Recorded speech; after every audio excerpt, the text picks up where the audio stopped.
Sean Johnson, independent filmmaker. How's it going? It's going good. Yourself? I'm doing great. Thanks for being here. Of course, of course. So you got a few movies out. You got a new film called White Mary. Uh, I rel- do. Relatively Yep, new, right? right there. Yeah. Came And prepared with props. and I guess real quick, if you want to shout out, like, what's a good site or place where people can look you up and find your work? Check us out on Twitter or Instagram. Just Filmschtuffinc, all one word. Should be able to find us. Right on. So, yeah, I kind of just wanted to pick your brain a little bit. I mean, not only are you an independent filmmaker, but I know you personally. I know you're a huge film buff, as I am am. I I. am. So, I know you just got a tremendous knowledge about film in general. And, Oh well. Thank you. well, yeah. So, I mean, just to kick things off, I mean, how did this all start for you? How did you get into film? How did you get into filmmaking? Were you self-taught? Did you go to any classes or film school? How did you learn?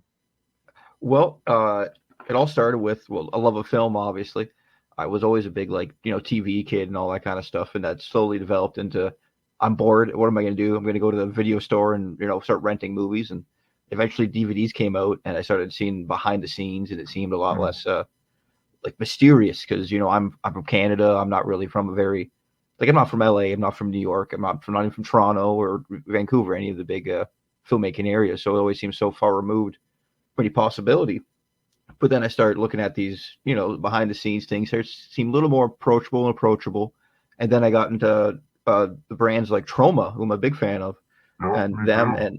and John Waters and other independent filmmakers. And I started to learn more and more, and I realized that it really can be a do-it-yourself independent thing, and that just kind of set me off like a rocket. Had me reading books on my own. I never went to school or anything. All self-taught. All I looked up some YouTube videos. I read three or four or five books. Did my best, and got a free script writing software. Got like a $30 editing program, and just Nice. got to work. So you didn't even really need much money to get started, huh? No, no, money helps obviously, but Yeah. it's you definitely don't need you don't even need a grand. You know what I mean? You could start a whole filmmaking operation with a couple $100, really. You just need a camera and Oh maybe yeah, some lights or something, or lighting is a bonus. Debatably, all you need is a camera and a mm, computer. But even then, you can all that's on your phone nowadays anyway. If if you know what you're doing, you could get most of that done through there. It's not ideal, but it's best to start somewhere and to get learning practically as soon as possible. I find. yeah, that's a good point actually, because everyone has like an HD camera in their pocket right now Oh yeah, with a exactly right. smartphone. So yeah, I mean, I don't see why you can't just go out and shoot something on your phone and edit it and make it look cool. Yeah, yeah, it should be. There's let alone all the filters and stuff they have now too that are available. Hmm. You can make it look pretty semi-professional. Like throw on some color correcting and everything, and you don't the file never even left your phone. Debatably, I don't recommend that, but I recommend you know if you don't have any other way of doing it, Hmm. that's a great way to start. You know what I mean? Like I moved on. Like I had a free editing program. I was using that for a while. I tried to do a couple of skate videos and stuff for myself just to kind of dip my toes in the waters. And eventually, when I felt comfortable, I ended up. It's like okay, now that I feel a little comfortable with, I don't mind spending $30, which doesn't sound like a big investment, but for me, it was at the time to start Yeah, sure. investing into this more and more and more. And it's all about those slow steps, but it's just getting it it's not it's more accessible than people think it is.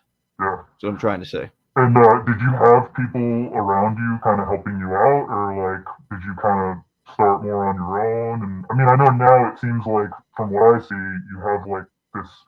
I don't know if it's a friend group or like a core film crew that you use for stuff. Well, for sure.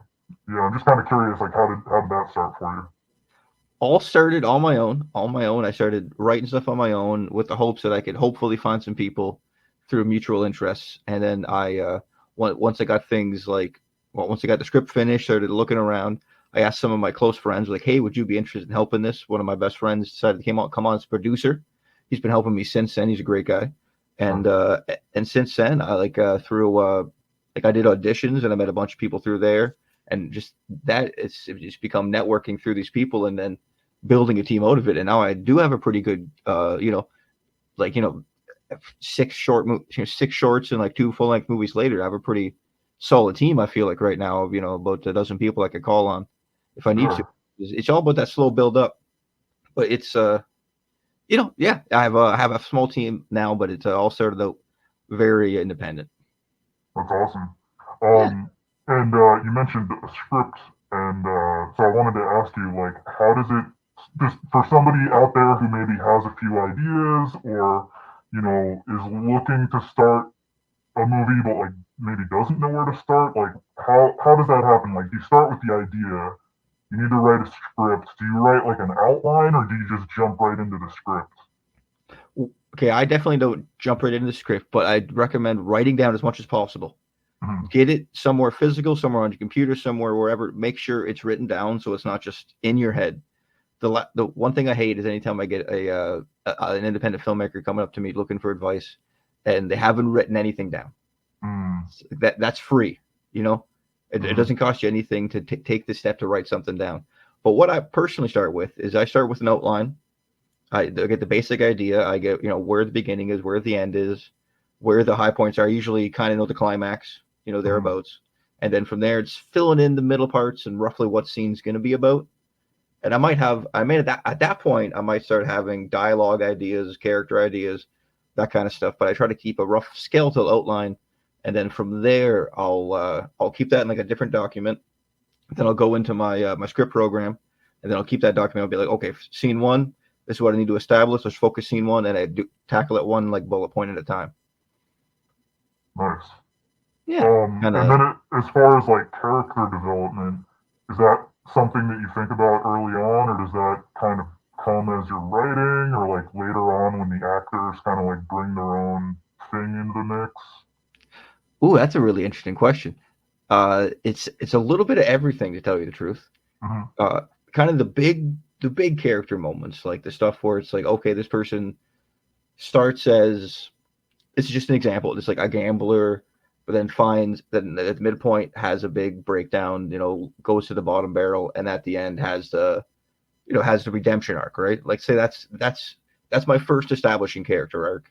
And Hmm. then once you start getting into the nitty gritty with the script, then you kind of put in a little bit of character development, like, you know what, this guy likes jazz. I'm going to put in some lines about how much he likes this type of music, and maybe start creating them. And then I have like an idea. Okay, you know what? My uncle is a really interesting character. He's done some interesting things in his life. Let's take this, that, and that from my uncle just to make it more of a real person. And Hmm. this is all hypothetical, obviously. It could be your Sure. uncle, it could be the guy you used to work for, it could be your mom, it could be your grand, whoever, right? You're gonna find these little quirks and stuff that you could work into the character to help make it more realistic. I kind of that I do a lot with the dialogue. I try to take when I'm writing dialogue, as I usually have the voices in my head, as crazy as that sounds. Yeah. And a lot of times I'll use a character I already know just to kind of help it flesh it out. And then the final element of the character development is once the actor gets a hold of it, because you have to let actors do their thing, right? They're actors. Hmm. So they're going to get their own interpretation of everything. Once you give them your interpretation, you take their interpretation, they make a big stew, and then that's when you get that the final product, if you will. Did you ever find yourself kind of fighting with the actors and kind of like letting them know that like that's not what you had in mind? Yes, I actually have a funny Yeah. story about White Mary. I think I might have told you before, but not on this Mhm. podcast, obviously. Sure. But I was shopping with the script of the White Mary around different actors, see what roles I'd be interested in, and they're coming back with the audition tapes. Or, hey, what if I did this? And I think I counted 6 different people wanted to do a Southern accent. Hmm. None of them could do a Southern accent well, Hmm. but they all just thought it was a Southern role for some reason and just took it on. And I was like, nah, it's not. You're not an old Southern dandy. You're not like a sweet Southern woman. That's not the role we're kind of going for. We're going for a little more gritty, big city kind of thing. But that's about the most I get. Luckily, I've had some really great actors that I haven't had to really be too harsh. I'm not too harsh of a director or anything, so I don't think I've ever had to be too harsh to anybody. But I tend to have to reel people back a little bit more. Hmm. Like they're going too big with their or Yes. actions. Yeah. Yeah, sometimes they're going too big. Sometimes I want big, but there's other times like, okay, reel it in a little bit. Don't do the crazy accent. You don't have to do this stunt and break your back on this Right. dialogue scene that doesn't need it. Well, I think also, and I don't know if this is what you're talking about, but I think also a lot of the time that's kind of like a theater thing. Like maybe some of these guys are coming from theater and they're used to doing these big expressions and like the way that they carry their voice. And like on film, it's like you're up close, so it's like you got to really dial back and be more like subtle. Is that kind of what you mean? Absolutely, especially with blocking and keeping everybody in frame too.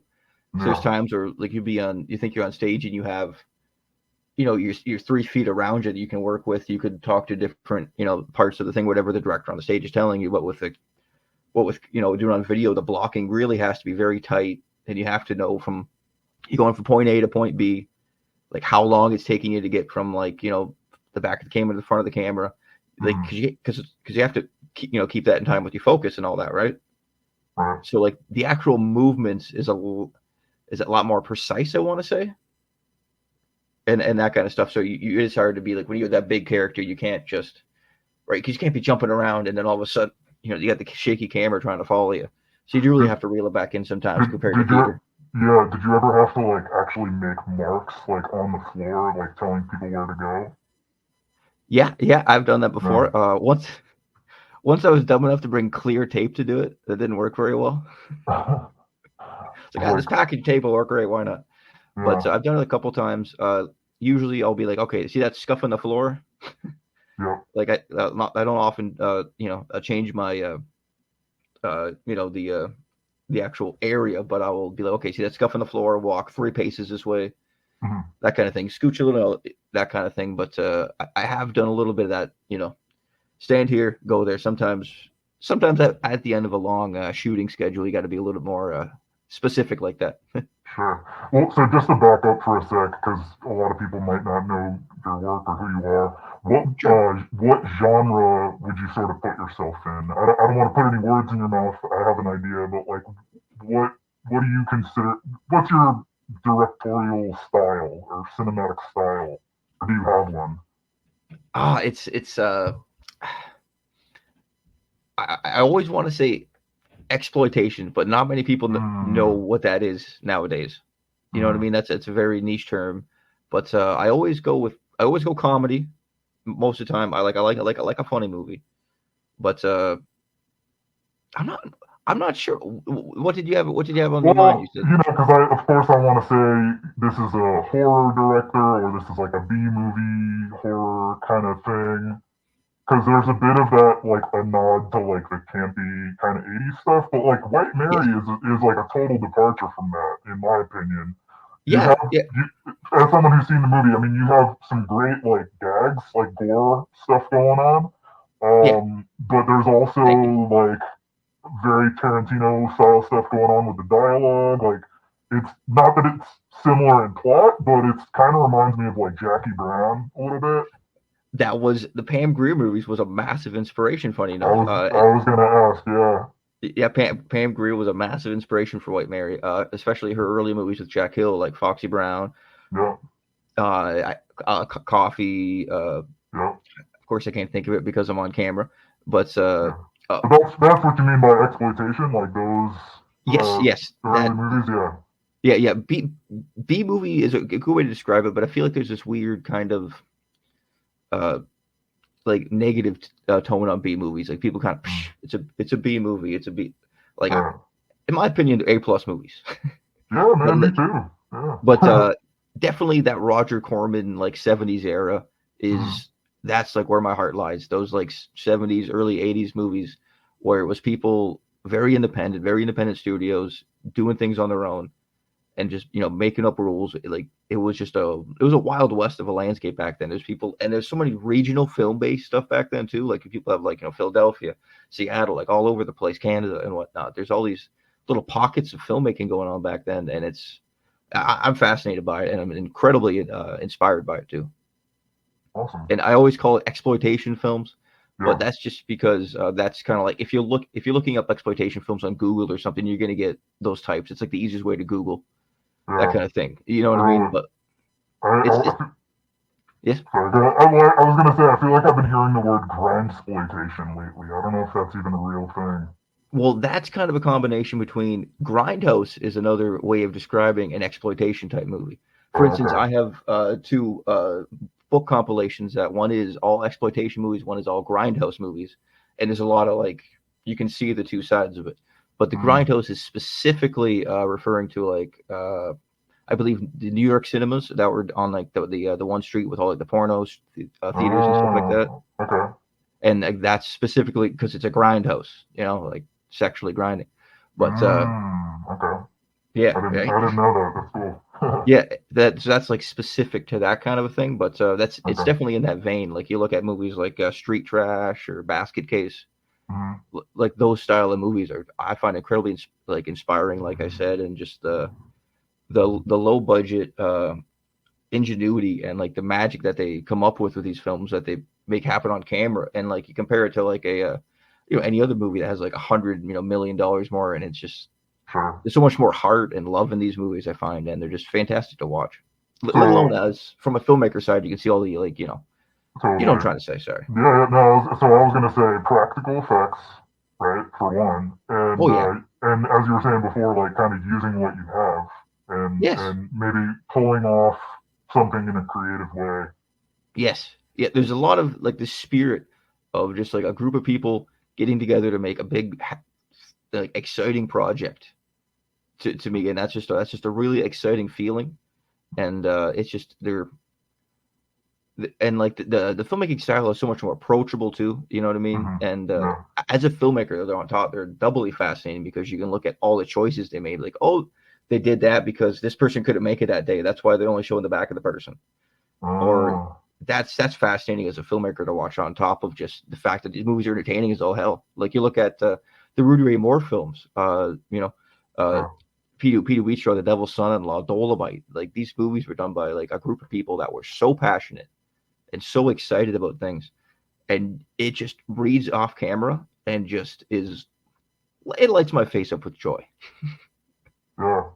You just remind. I can't think of the name of the movie now, but the movie with Eddie Murphy about that whole. Did you see that about that whole Yes, I did. Yeah, yeah, period? Yeah, that was yeah, really yeah, cool. yeah. That was a great movie. That's if anyone's never seen like much exploitation movies, that's a great like biography kind of style movie to get into that kind of a thing.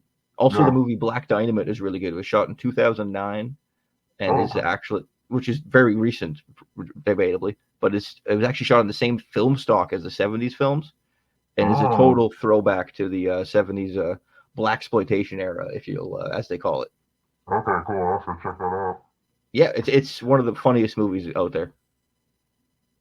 Um, so I'm just kind of curious now. Like when you were on set, what were some of the challenges that came up that you had to kind of pivot around? A lot of idiots with issues with low budget stuff because, for instance, all my actors are volunteers. Mm, So there'd be times where like I'm not I can't pay people to like quit their job to come work for me for like a week. You know what I mean? So sure. a So lot of it was well, a lot of it scheduling, was pardon. scheduling. Yeah, scheduling was a big part, but even once you're on set, you'll have people, oh, I can't make it. Something happened to my child, and it's like, oh, okay, that's fine, I Mm, understand. But then, like mm, all of a sudden, you have to rearrange all your plans and be like, okay, we can't shoot this scene, but we can shoot this scene from this angle. We'll get the other angle from this day. We'll just make the lighting kind of the same. You start subtracting it and adding as much as you can, and it's just that quick problem solving skills you really need on a film set as a director. That was the main thing that kept coming up. Like there's a couple times where effects failed, but you just mm. kind of got to keep plowing ahead, in my opinion. Yeah, when you can't get you can't cry over spilled milk or spilled fake blood. Was there anything like that that you were able to like fix in post or like do a reshoot or anything like that to kind of fix? Like you had to like keep going, but then you were able to like fix it after the fact. Oh yeah, you can edit around a lot of stuff and make it seem a little bit more impactful. Like maybe do a zoom in here or a shot of someone screaming or whatnot. Like one shot, for instance, in my first film, Inner Earth Attacks. There's a little that one. Yeah, which is on Troma now, by the way. Go check it out right after this. Yeah, But that's Troma's streaming service, Troma now. yes, fantastic for independent films. But during Enter the Attack, there's a scene I wanted to do where someone gets their arm chopped off. I don't know if you remember it or not. It's during a fight, and I wanted to do blood streaming out like a massive fountain. Mm-hmm. But I got squirts. It's a little bit less, a little bit anticlimactic. But like you shoot it frantically enough, and you have the guy panicking enough, you get the emotions across, and you just kind of got to keep plowing ahead. When you do an independent filmmaking like that, you can't get dragged down by every little thing that goes wrong. Because everything goes wrong. That's the thing with it. You're doing it this on independent. Everything will go wrong, but you have to be prepared for it. So you have to, plan B, C, and D. Yeah, I was gonna say. So what's the solution? Is just to be super prepared and like just like know that things aren't gonna work and know what to do if they like when they don't. Yes, you have to be a pessimist wrapped in an optimist in a way. Like you have to know things aren't going to go well, so you have to prepare for every possibility. Be like, okay, so let's say it's 2 days before you go into the shoot. Mm-hmm. Start going in your head and be like, what am I going to do if this person doesn't show up? Like, okay, I got a plan for that. I got this, this, and this. What do I do if this effect doesn't work? Okay, I got a plan for this. We can do it another day. We'll get it booked another time. We'll shoot around it. There's you do your problem solves, and but 2 days later, I don't know if it's just because I have anxiety, and I think about these things all the time. But then, that's a good thing, I think. Yeah, and then at that time, by the time you get to set, and one of the 18 things you thought was going to go wrong goes wrong, then you're happy that 17 things didn't go wrong. You know what I mean? That's where you get that pessimist wrapped in an optimist. Like stuff's going to go wrong, but you hope the least amount goes wrong, and then you're happy when the least amount does. Yeah. Well, so on the flip side of that, let's see if we can hear a story about where something just was executed perfectly, whether it was like a gag that you wanted to do and you just felt great about like just nailing a take. Okay, I gotta go. Okay, in the climactic battle of words and it's like a three-way Texas. What do they call that in Quentin Tarantino? The Texas hold up, whatever. It's three people. Mexican standoff. Mexican standoff. Yeah, wrong country, but anyway, Mexican standoff. And I don't want to spoil what happens, but there's a big effect that's explosive. You could say. I think you know what I'm talking about. I don't want to spoil people because it's like it's a big pop of the movie. But what happens is it's a very bloody effect. We had one shot at it. Oh yeah, that's my favorite part actually. Thank you. Yeah, but it was the kind of thing where we had one shot at this. We had all these tubes hooked up. We had an air compressor. We've never done anything this extreme before with the Filmschtuffinc crew. And I had a fantastic special effects team at the time, a fantastic husband and wife duo. Nice. And it had us all rigged up, and it was super simple. We just put some fake blood in an air compressor tube, and then but it was we have to have this workout. We can't have things time out. We can't have the actor break. You know what I mean? He can't giggle halfway through. We can't have the camera shake. I ended up having 3 cameras going. One was even a phone camera. Wow. Just because it's like just to make sure you get it. Just to make sure you get it. Yeah. Exactly. We did three cameras rolling as much as we've ever had any film stuff thing, and it was like okay. It was you almost want to do the old glasses wallet wallet watch thing, just to make sure it goes. But anyway, so it finally it's like all right, I'm gonna count down from 10. We hit action. We're gonna pull. Mike, do your acting. Wait, no, actually, I was like, okay, hold on a second. Mike, practice this like a couple times first. We rolled everything back. He practices, his what he was doing a few times, and then we got everything going. We rolled camera, and then it was like, well, their compressor didn't work, and it was like, oh no, and it was like, okay, we have a second shot. Like nothing has gone off, no cameras have been ruined, nothing's gone out. It goes, 5, 4, 2, 1, and then wow, acting perfect. Couldn't have come out any better. I could not have been more pleased with the shot. Everything it was fantastic, and that was on one of the hottest summer days I've ever had to shoot in a garage with no air conditioning. Oh, man. There's people wearing suit jackets like for costumes, sweaters for costumes. Everyone's in like jeans. It's like the hottest, like it was over 30 degrees Celsius in there. Probably it was probably close to 40 degrees Celsius in that garage.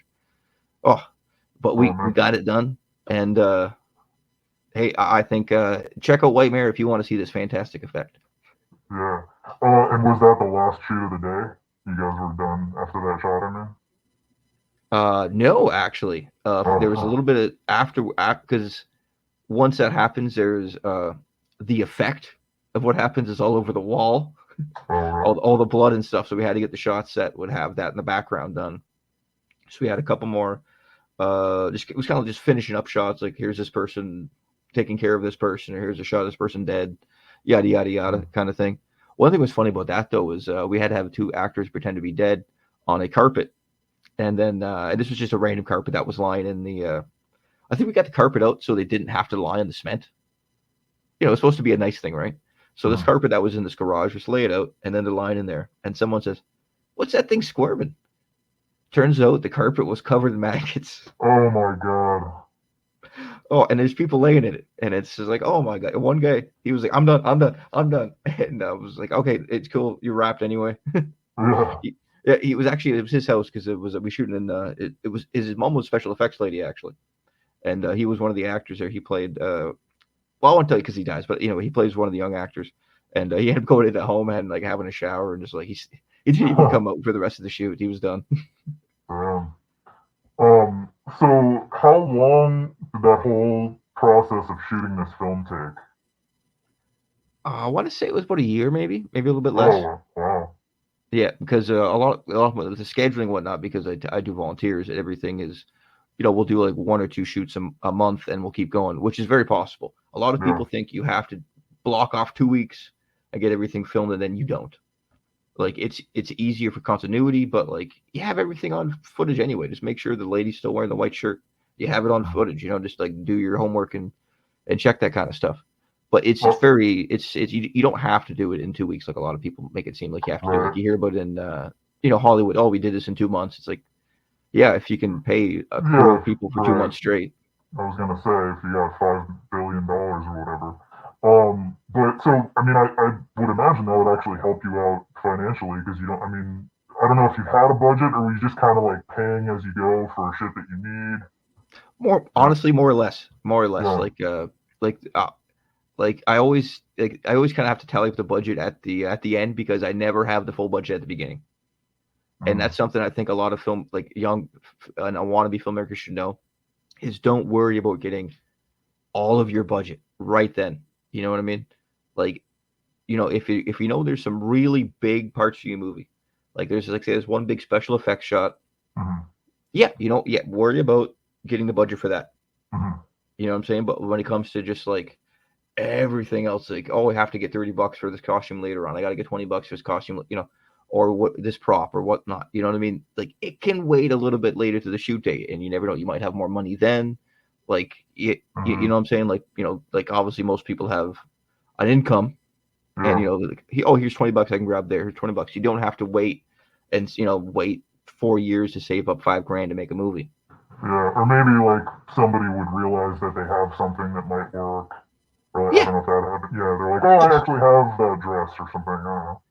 all the time. I really learned that in my first movie, In Earth Attacks, because I remember I was talking to different people online and different other independent filmmakers, and they're saying one person told me you have to have 3 versions of every single costume, and they said like What? that's gonna, yeah, yeah, I know, right? Like I understand the practicality because like if it gets destroyed, Sure. like, but like how intricate are your costumes, really? Right. Right. And like if you know how to sew a little bit, you can get most things done.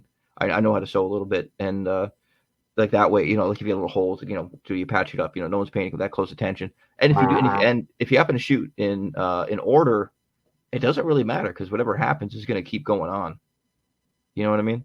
But and Mm. also, and I found out after taxes, I barely had to costume anybody. Like 90, like probably about 80% of the costumes what people had their own. Like for instance, I actually spent more money than I had to on costumes that never got used in the Earth Attacks. I Oh, spent wow. yeah, so like learn from my mistake. Like there's a girl gang in Earth Attacks, and I wanted them all have like cool matching jackets or something like that. You know what I mean? Just kind of like have a unity. Hmm. But by the time I got there with like I spent a bunch of money on like denim jackets, got the irons off, the whole thing. I wanted the like vest kind of thing, right, like bikers. But Hmm. then I get there, they put the vests on. They look worse with the vests. Oh man. Yeah, like the regular outfits looked way cooler. It's like, okay, well, I guess we're scratching the vest. I'm glad I spent $80 on that. So definitely. So yeah, costume, all that kind of stuff. Wait till things get going. It's if you need like a certain set piece that is like, like it makes or breaks the movie, then get that in order. But like most budget type stuff or prop type stuff or costume type stuff, you can get it as things go. And once you get actors and whatnot, a lot of them will have stuff. Some people even have props. Some people have vehicles. Some people have lots of stuff they're willing to volunteer to use. And people who want to make a movie want to help you. Yeah. So it's easy to exploit them for all they're worth. No, I'm kidding. It's easier to get help once you get somebody that wants to help you and you can use them for whatever you need them for. Hmm. Yeah. And I'm sure when they see you working your ass off, they're gonna want to help. Yes, there's actually a funny quote from a Lloyd Kaufman book that I always remember.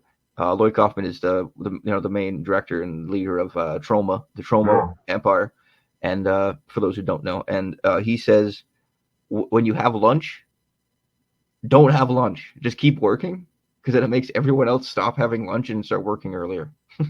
Interesting. It was just one of those weird little like mind tricks that I always remembered, and like yeah, if you keep going and keep working, people are going to be like, okay, this is something's happening. We're working hard at something, and people get that group feeling of okay, we're a team, we're doing things. Let's accomplish this. That's awesome.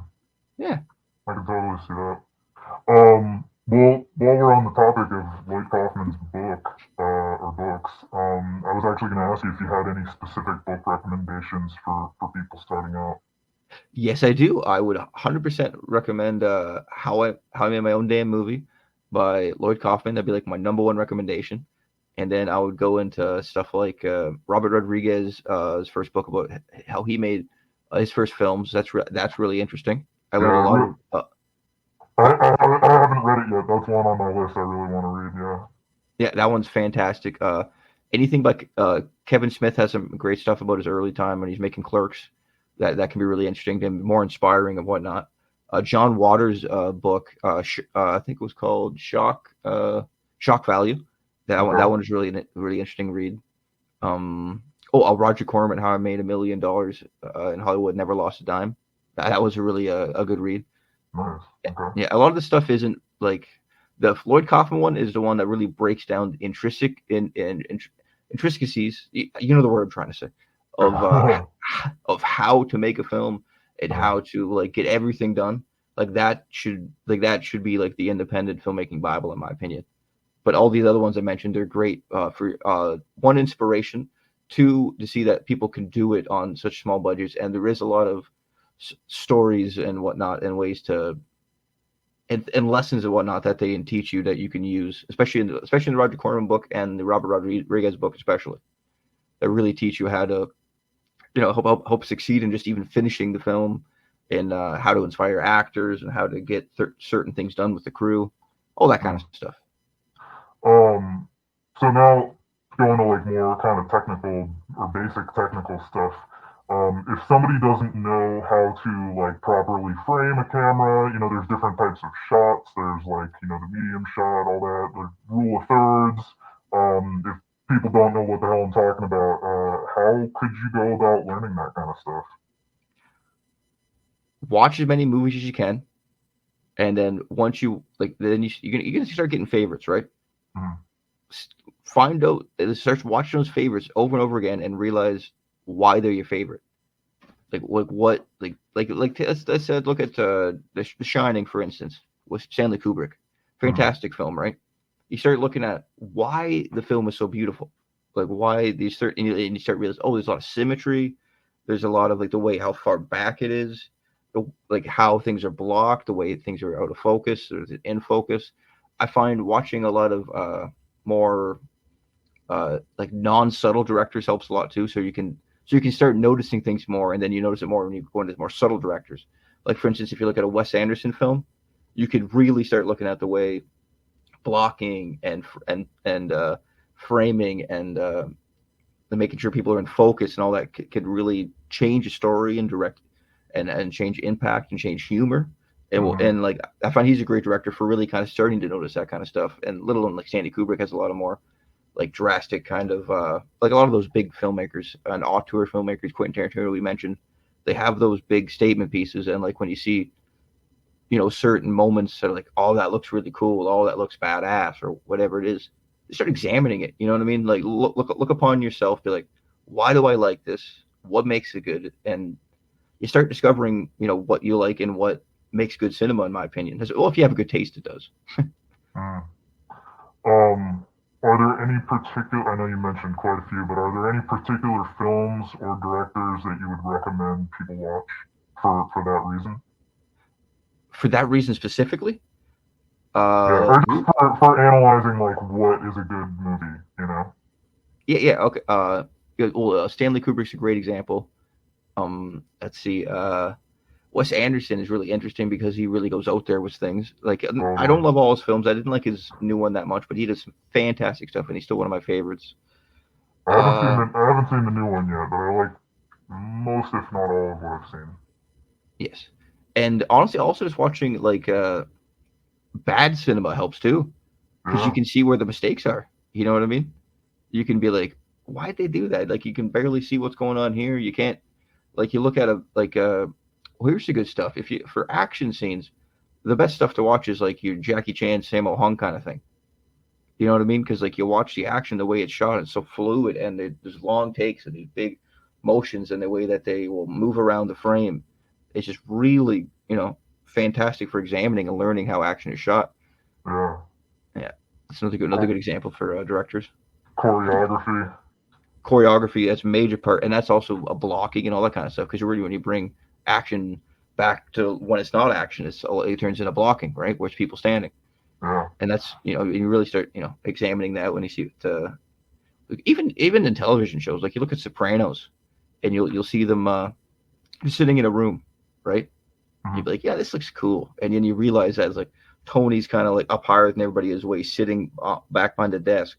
Then like there's somebody that's leaning over someone else, kind of looking imposing, and you realize all these little almost mini stories of everybody's dynamic just from how they're placed. Mm-hmm. And that's once you start examining that, you can really start messing with different framing and blocking again, like I said. Awesome. Yeah. Well, I'm going to change gears here, and we're going to do a little segment that I like to call Questions from the Internet. So, Whoa. yeah, I got some questions here that were submitted, and I got a lot. I don't know if I'm gonna get through all of them, but Oh, I'm let's glad you got a lot of questions. That's fantastic. yeah, this is cool. Um, some of this stuff we may have even covered already. No worries. Oh, I'll reiterate if I have to, but I'll keep it brief for you. all right. Well, here's a fun one. What are your top three most rewatched comfort movies? Oh, Rocky Horror Picture Show. Good one. Um, uh, Santa Claus is Coming to Town. The Christmas movie with the marionette type people. Okay, And just because I watch it every Christmas, sure. And then what's the next one? What's it? Terror Firmer. Good one.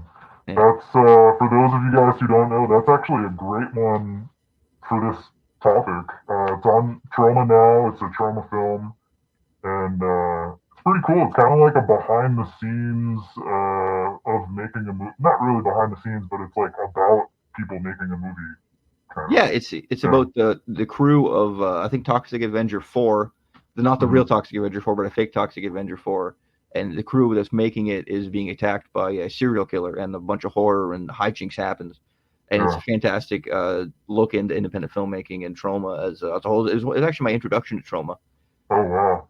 which is kind of funny, but it was a great in my opinion. Yeah, that's like Big a fan of deep. that movie. I feel like that's a deep cut for Troma. Like everyone starts out with the Toxic Avenger or like Romeo Romeo and and Juliet, Juliet or yeah, yeah. or Yeah. on Nukem High is another really popular Oh one. All, yeah, all, all great films, totally. but Yeah, totally. but any movie about making movies always touches my heart for obvious reasons. Totally. Um, all right, let's see. How would you describe your feelings behind the concept of creation? What aspects of film do you have more passion for over other art forms?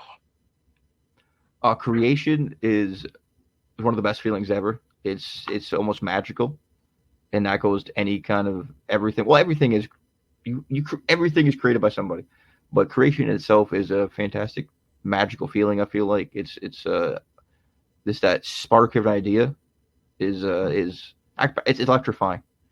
I Yeah. would say. And what was this second part of the question, sir? I just threw it. Oh, it was over different. Oh, okay. Filmmaking I find is trumped my love of I don't know if it's trumped my love of music, but it's definitely overshadowed my love of music for sure. Because Oh, I'm a right big on. like music fan and whatnot. But I find like the fact that film mixes music and everything else, it really is. I like it more because it's such a combined art form. In fact, I think animation is actually like the ultimate art form because it involves every art form. Mm, I'm trying to say. And personally, yeah, that's my yeah. opinion.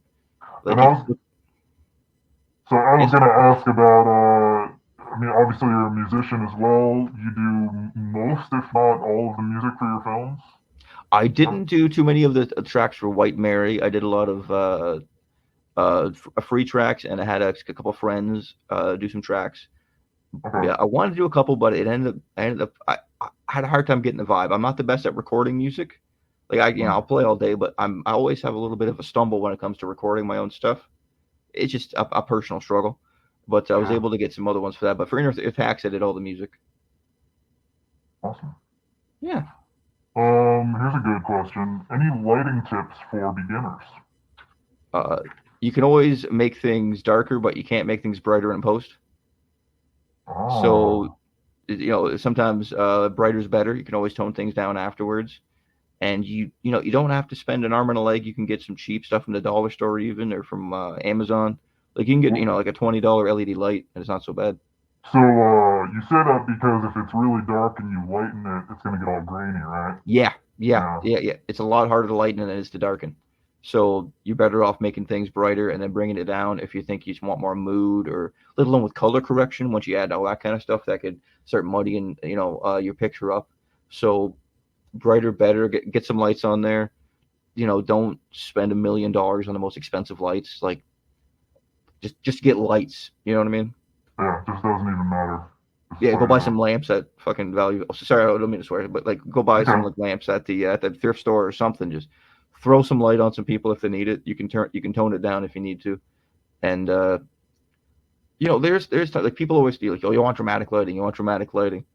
You want to see what's going on. Number one, you know what I mean? And like especially with low budget independent filmmaking, make sure you see what's going on. Number one, and then once you get that mastered, then slowly start working on your more dramatic lighting or like your edge lighting or that kind of stuff. You know what I'm trying to say? I do, and that's a good tip. I feel like dramatic lighting you probably got to be careful about, especially when you're just learning, because you don't want to like accidentally uplight somebody and have like when you hold the flashlight under your face and it Yeah, looks all scary. exactly. And So, then all of a sudden you're in the editing bay and you're like, what do I want supposed to do with this? right, I right, have to rent this room again. I got to get this actor again. I got to reshoot this thing. I got to hire this guy, this guy, this guy. And all of a sudden, they're like $50 deep, $60 deep. yeah. Cool. All right. Let's Yeah. see. Here's another one. If you had an unlimited budget, name three major act. This is a long question, so get ready. If you had an unlimited budget, name three major actors, living or dead, you would hire, what equipment you would use, and if you can come up with it on the spot, what genre of project or what style and what would the soundtrack be like? So, I guess basically, if you had all the money in the world and you could make any movie you want, what would you do? Okay. I would, for what equipment, I would use that crazy crystal camera that they use to make some of those weird Disney films where they use it was like before CGI and like, bread knobs and broomsticks. Sure, yeah.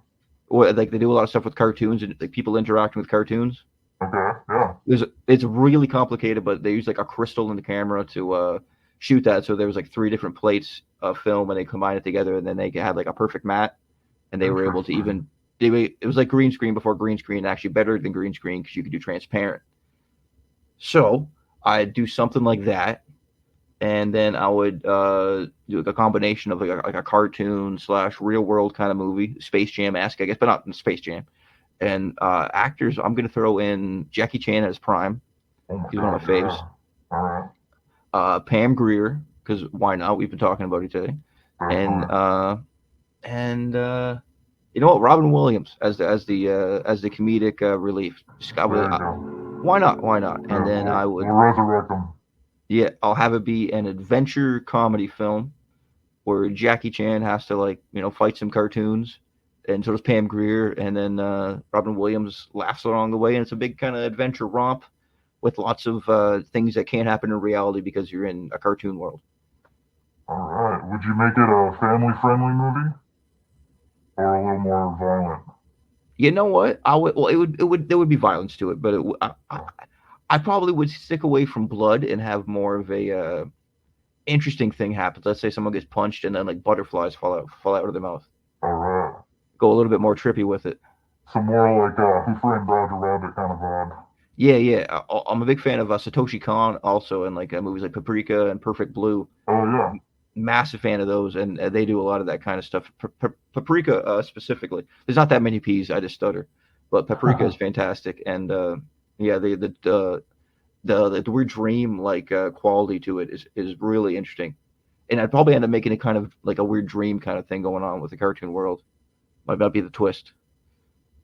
Let me know if anybody wants to make it, Disney or Yeah, anybody yeah. else. Hell, I'll work for Disney. I don't care if they're evil. Hit us up in the comments and let's make it happen. Let's do it, MGM. I don't know. Who else makes movies? Fox. Let's see here. So this question is coming from someone who thinks you're a horror director and is asking why horror. Why not horror? Horror is a Yeah. fantastic genre. I have directed horror, so I'll go from there. It is also just horror has the most demand in the low budget sector, I say, Yeah. because it has the most dedicated fans, the most dedicated like there's conventions dedicated to low budget horror. There isn't conventions dedicated to low budget romantic comedies. Right. So like honestly, Very true. if you want to sell a low budget movie, your best bet is making it a horror movie. Awesome. That's my opinion on that one. And also, they're just fun Yeah. movies to do. Like, why not horror? Totally. Good, clean fun, in my opinion. Oh yeah. I think I know the answer to this one. Can you tell us about your favorite film you have made? I think maybe we've been talking about it. Unless you have another favorite. That I've made. Yeah. I'm gonna say White Mary just because I thought it turned out better than In Earth Attacks did, just because it was my second film. Then I learned lessons on my first film, as one would. Yeah. Yeah, I'd say it's my favorite. There's some great moments in it, but the thing is that with my own stuff, it's always I feel like I always want to do the next. I'm always looking forward to the next thing and what's coming next and what I can do better and all that kind of stuff. So looking back, it's almost hard to choose a favorite just because you want to move forward and like the next one's always the favorite, if that makes any sense. Totally. I'm the same way with my music and stuff. Are you already working on the next one? I actually I'm actually going to be doing a short next because I really want to hone some special effects skills.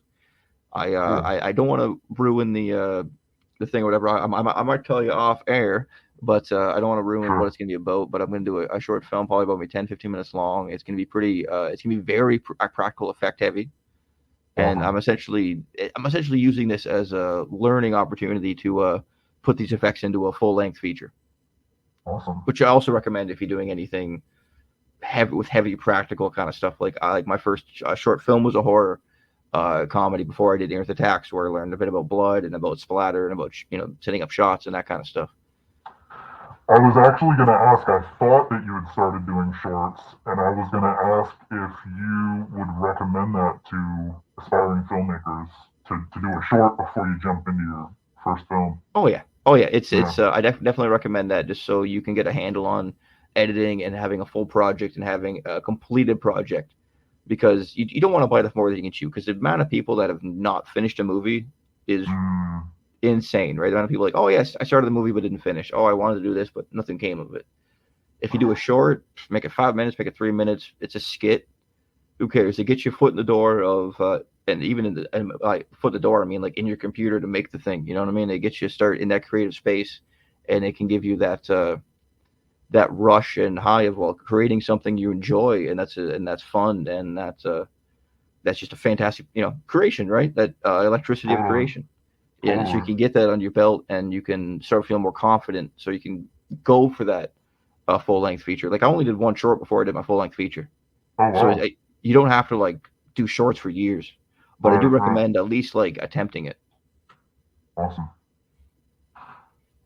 Uh, well, we kind of touched on this a little bit too. Do you think it's easier to make horror films today than in past decades? What's your opinion on the quote unquote trendy distributors of today, A24, Neon, etc., and their distribution models? Oh, okay, okay. I would say it's always going to be easier to make a film because of computers and the ease of access to high quality cameras. It's and let alone editing, all that different programs and whatnot. It's a thousand times easier than buying film and shooting on film and then getting it, developed and then coming back and realize you can't see any of it, so you got to shoot it again. Like that, no one wants to deal with that unless they have other Yeah, people that they can hire to do. So no matter what, filmmaking is always easier than it was back then. But the problem is it's hard to get heard, which is the classic with, as you know, with music. You know what I mean? yeah, yeah. It's It's oversaturated. oversaturated, and the problem is too is so many people don't want to take that step over the barrier of seeing anything that's not in Hollywood. Like so many people that won't even watch a movie that wasn't made in America. You know, That's true. like Yeah, yeah, like there's so much independent film, let alone foreign film too that's out there that's just it's a treasure trove of stuff that people just don't want to take that step. Like some people just don't want to watch a movie because it's old, and it's like, yeah. I don't get are that you, are either. you insane? It's like I don't want to look at this painting because someone made it in the 1800s. Like Right. like you clearly just don't enjoy it. You know what I mean at that Yeah. point, but a lot of people don't have that. Well, You know what I'm trying to say here. totally. I will say this though. I mean, I think we're talking about more independent films. We're not really talking about Hollywood here because I think Hollywood, it's probably much harder to get like a horror film made with a big budget and all that. You know, there's gatekeepers and things like that. Whereas I Yeah, what feel you like I feel like the golden age of like horror is like how big Hollywood horror was back in the 80s or even earlier. yeah, you But can look. Yeah, sorry. no, but independently, like you're saying, like super easy to just go out and shoot a horror film. Oh yeah, and like I don't know what I see with Hollywood is like it's not like horror isn't it's not a dead genre. Like every October No, there's always horror movies coming on. Like I like the new Hellraiser, that was pretty good. yeah, Like oh, there's always totally. Don't get me wrong. It's just definitely still alternative nowadays. It's not, they're not. It's not the mainstream thing that they're just pumping out like they used to. oh yeah, but and a lot of the problems too is the lack of independent stories with horror because there's Mm, going to be a billion. I think that's more of an issue of anything. It's just a lack of independent stories and lack of new stories. That's probably the main issue I think with a lot of even like the A24. Like A24 has a lot more independent stories, which is good. I I I I, I like I don't have too much to say about those distributors because right, a lot of people will say they're low budget, but in my opinion they aren't at all. right, I watched the Iron Claw not too recently in theaters. Great movie, very sad, but very very good. And that was A24, and that had like Zac Efron on it. Like Zac right, Efron isn't in a low budget movie. right, right, You know what I'm saying? Like there's low budget and then there's like small budget in my opinion. right. Like like because that stuff's like a smaller than it's not like hundreds of millions of dollars, but it's still like millions of dollars. You know what I mean? Sure. Let's see here. I'm gonna skip this one. We literally just answered it. What started your love and passion for filmmaking? What decision to pursue filmmaking rather than a quote unquote stable job? Sorry, was the decision to pursue filmmaking rather than a quote unquote stable job hard? How was it? How's the journey so far? The journey is not always fun, but it is very rewarding, Yeah, and just I have a passion for it. It's something that I actually want to do, It's something I like. I don't want. Like I have almost a need for this creation at times. Like there's times where you almost have that yearning, like how one where like yearn for like piece of cheese or you know what I mean. You get that yearning in you, and it's something you'll want to accomplish, and you feel like you need to accomplish. And I'd much rather spend my time doing that than not to be Yeah, like better than doing something that makes you want to off yourself. You know what I mean? Like, sure. I think we're just talking about what it is to be an artist, and this is the artistic path that you have found for yourself. You know. oh yeah, oh absolutely, absolutely. And like, and honestly, I'm a person who struggles a lot with mental health and stuff like that. Mm, And it's one of the few things that makes me like truly happy in a way. Like it really gives me that like that serotonin boost. You know what I mean? That makes you feel totally. like we worked for something, and it's like, and you feel rewarded at the end of it. You feel accomplished. Even if like five people come to the freaking the premiere, and no one gives a crap about your movie. There's still this rewarding accomplishment to it of having this complete project that you're like, hey, I made this. Yeah. Yeah, that's just, and that I find is worth more than anything that like anything else could give me. Totally. I think people might not, maybe they don't understand when we say we have to do it. I think it's like if you don't do it, you get super depressed and you go into a really bad place because that's your outlet, and it's like you as an artist, like you have to be putting stuff out there. Oh yeah, You have to be executing your vision, whatever that is. oh yeah, like Otherwise it blocks you up. there's a reason you hear about artists all the time and all throughout history that have massive mental health issues and suicide and all that kind of stuff. And Yeah. I know you can't. I don't think you can say that word on YouTube, but you can bleep it out if you want. But you know what I'm No saying. thanks. But uh, yeah, yeah, you know what I'm trying to say. Yeah, there's that's yeah. why you see that a lot in there. Like Robin Williams just mentioned. You know what I mean? Like these people have Yeah. the like me included, but there's a lot of artists have a deep sadness, and it's one of it's one of the band-aids for it. Yeah, yeah, totally. I mean, other than just like the act of creation, I mean, do you use your stories to like as you're writing? Like, do you use that stuff to like work through like stuff you got like going on? Not I don't use it as a coping mechanism or anything like that. I would say more of it's just a general creative release. And I Cool. find Yeah. like uh like some people say, okay, I get really mad, so I play guitar, and then like the energy flows. I can't do that.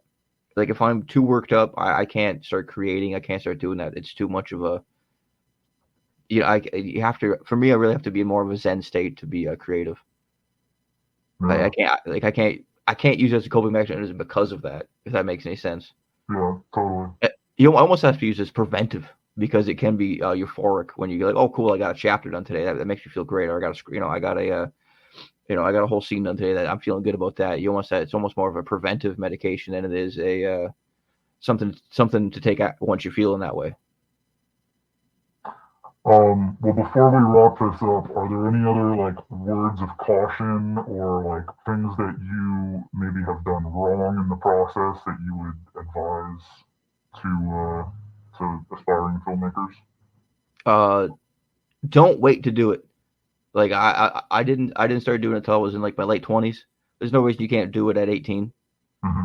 You know what I mean? Like there's no reason you can't get things going. There's no reason you can't get things started as early as possible. Like you can do it. You could do it in high school if you want to do it. You know what I mean? Yeah, It's yeah, probably easier. There's more people to access. true. You could do a whole high school movie with real high schoolers. You know, but yeah, just like stick to your passion, and you can do it. Like you don't feel that doubt in yourself for this kind of a filmmaking thing. It's obtainable. Like it's DIY or die. Yeah. Yeah, Well, thank you so much. This has been awesome. It's been amazing. I no learned a problem. lot. Yeah. Yeah, I Um, hope I've been informative and I haven't just been ranting for X amount of time. yeah, yeah, this is cool, man. This is turning into a really educational podcast, and I hope maybe this helps some people out and maybe motivates you guys to get out there and make some stuff. I hope so. Send me your films once you make them. I would love to see them. Let's get more filmmakers out there. Please do. So one more time, where's the best place for people to find you? Any other thing you want to plug real quick?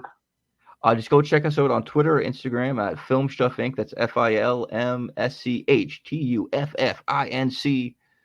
At Twitter and or email us at gmail.com. If you want a copy of any of these movies, give us an email. We'll mail them out.